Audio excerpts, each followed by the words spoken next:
नमस्कार मंडळी, कसे आहात सगळे? मंजुषाची कविता, कवितेची मंजुषा, कविता माझ्या अस्वस्थ मनाची भाषा या माझ्या यूट्यूब चॅनलवर मी मंजुषा थावरे तुम्हा सर्व रसिकांचं पुन्हा एकदा स्वागत करते. तुम्हाला माहितीच आहे, या माझ्या चॅनलवर मी माझ्या अस्वस्थ मनात येणारे विचार कविता रूपात मांडत असते. आजची ही कविता एक विभोर भावावस्था मांडणारी कविता आहे. वयाच्या टप्प्यावर वगैरे मी काही बोलत नाहीये बरं, पण सगळ्यांनाच जाणवणारी, म्हणतात ना पिंडी ते ब्रह्मांडी, तसं जे मला जाणवतं तेच कदाचित थोडं वेगळं, थोडं वैयक्तिक असं, पण जाणवतं हे नक्की. तर ही विभोर भावावस्था कशी वाटते नक्की सांगा.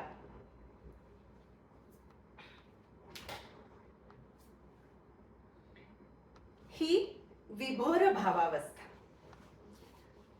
कधी नाजूक तर कधी हळवी, कधी नाजूक तर कधी हळवी, कधी आतुर तर कधी कातर, कधी भरून येती डोळे, कधी भरून येती डोळे, कधी श्वासही जडहा वाटे. कशी आहे ही विभोर भावावस्था? कधी नाजूक तर कधी हळवी, कधी आतुर तर कधी कातर, कधी भरून येती डोळे, कधी श्वासही जडहा वाटे, कधी नकोच वाटे गलका, कधी नकोच वाटे गलका, कधी माणसातही जणू एकटे, कधी उत्साहाचा जरा खळाळे, कधी उत्साहाचा जरा खळाळे, कधी उदास उदास नकळत वाटे, कधी हास्याचे कारंजे, कधी हास्याचे कारंजे, अन मध्येच दुःखी सहजे.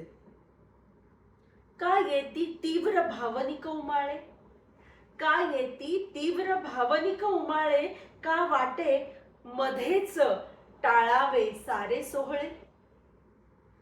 का येती तीव्र भावनिक उमाळे, का वाटे मध्येच टाळावे सारे सोहळे.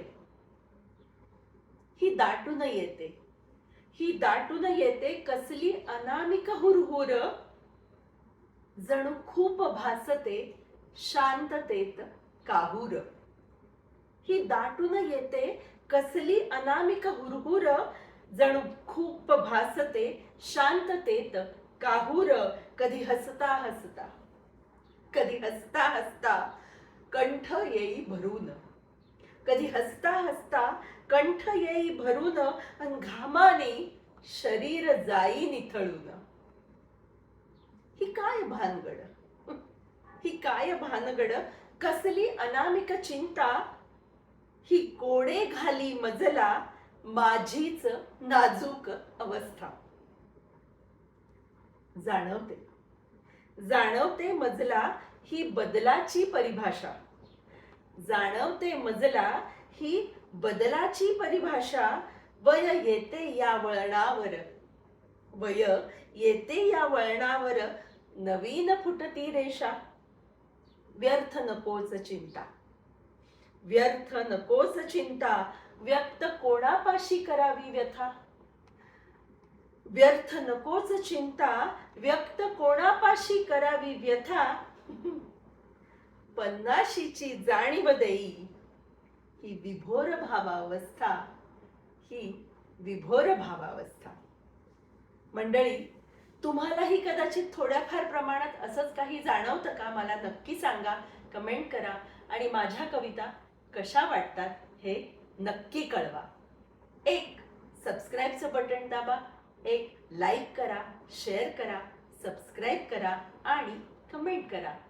पुन्हा पुन्हा भेटत राहू, तोपर्यंत धन्यवाद.